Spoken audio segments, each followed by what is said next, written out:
Julian Assange has a lot of charges on him, including a rape charge in Sweden. So this came out in the LA Times, May 23rd, 2019. Read the 17 new charges against WikiLeaks founder Julian Assange.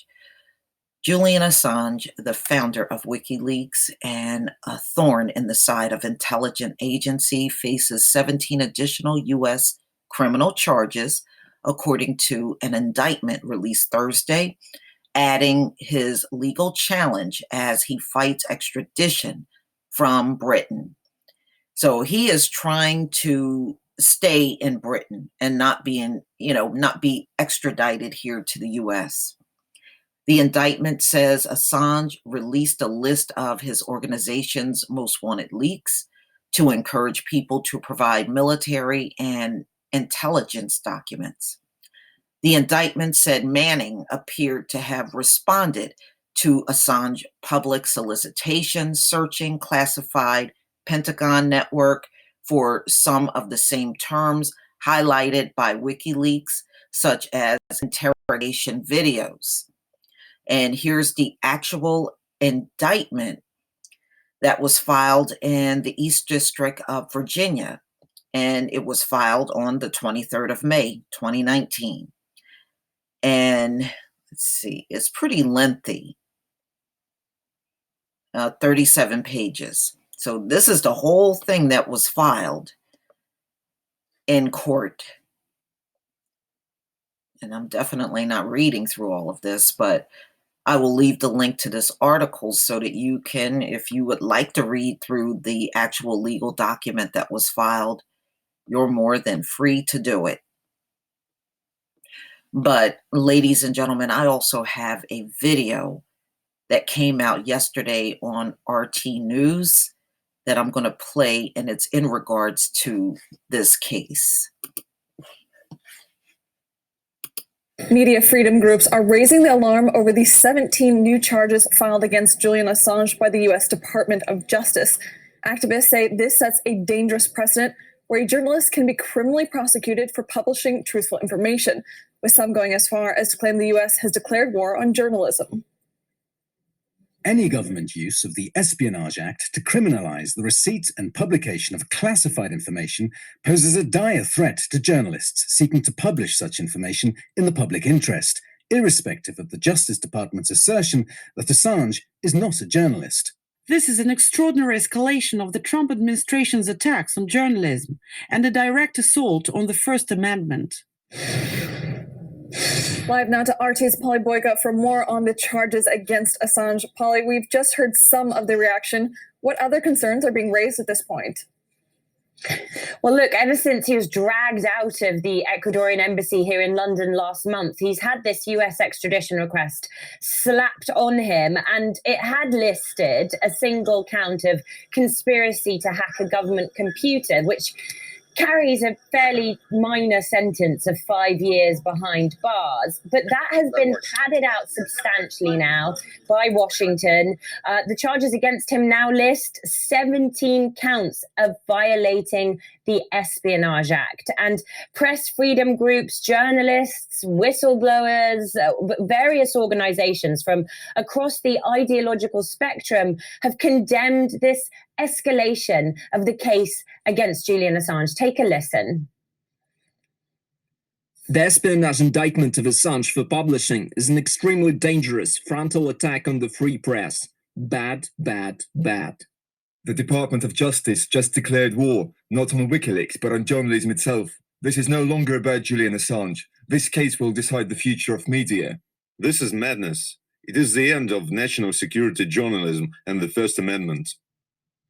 Well, the additional 17 charges heaped on Assange each carry a maximum of a 10-year sentence, which means that his eventual sentence could be 175 years in prison. Julian Assange has been charged under the US Espionage Act, which dates back to 1917. That's First World War days. And so far, it's only ever been used against government officials who disclosed secret information. information. It was never used to charge journalists who publish those secret documents. And Assange, the WikiLeaks team, and of course Assange's loyal supporters have always argued that he's always only ever acted as a journalist, and his activities as the editor or former editor of WikiLeaks have only ever been in a journalistic capacity, which is something that the Department of Justice in Washington refuses to acknowledge. And they say that Assange has revealed the names of military informants in war zones and thus put their lives at risk. Take a listen. The superseding indictment alleges that Assange was complicit with Chelsea Manning, a former intelligence analyst in the U.S. Army, in unlawfully obtaining and disclosing classified documents related to the national defense. Well, you heard there, all of this is very much linked to Chelsea Manning. And of course, Chelsea Manning is the former US Marine who leaked Assange, the now notorious Iraq war logs. And Manning was sentenced to 35 years in prison, but was then pardoned by then President Barack Obama back in 2017. But she's now been subpoenaed to testify against Assange, which she apparently refused to do, saying she accepts full responsibility for the leaks herself. So she's back in custody for refusing to testify against Assange. And this whole saga really kind of entered its new, very convoluted legal phase last month when Assange was dragged out against his will from London's Ecuadorian embassy. The Ecuadorian authorities revoked his claim to political asylum, and they allowed British police to go inside, quite an unprecedented move really, and arrest him. And he's now serving out a 50-week sentence in a London prison. He's also wanted in Sweden. Stockholm is about to go through the motions of issuing their own extradition request to get him to Sweden because they want him to answer questions about an alleged sexual assault dating back to 2010, the very same sexual assault that led him to seek asylum in London's Ecuadorian embassy in 2012. So we've kind of gone full circle here. Of course, he went into the Ecuadorian embassy in London under fears that he'd be extradited on to the US if he were to go to Sweden. And here we are with a slew of charges against him, these 17 new counts hanging over him now from Washington. And I think what's interesting here is that Assange is a very Marmite character. He's very divisive. There are some people who are more keen to see him as a hacker rather than a hero of sort of epic journalistic proportions. And yet, even those that don't support him have come out now and said, wow, this padded out, more serious case against Assange from the US authorities is very heavy-handed. Holly Boyko bringing us the latest from London. Thank you. To remind you, here are some of the bigger revelations made by Assange over the years. Back in 2010, thousands of documents and classified video related to the wars in Iraq and Afghanistan were made public. That leak detailed, among other things, indiscriminate shooting of civilians in Iraq. A year later, the so-called Gitmo files revealed routine torture at the Guantanamo Bay camp and inmate deaths resulting from harsh treatment. In 2016, WikiLeaks revealed a pro-Clinton media bias during the presidential campaign and a plot to push Bernie Sanders out of the race. Political activist Kevin Aziz says Washington's taking revenge on Assange. I think a lot of reasons why they haven't done this in the past is because Assange was democratizing the media. He was broadening the people who could report.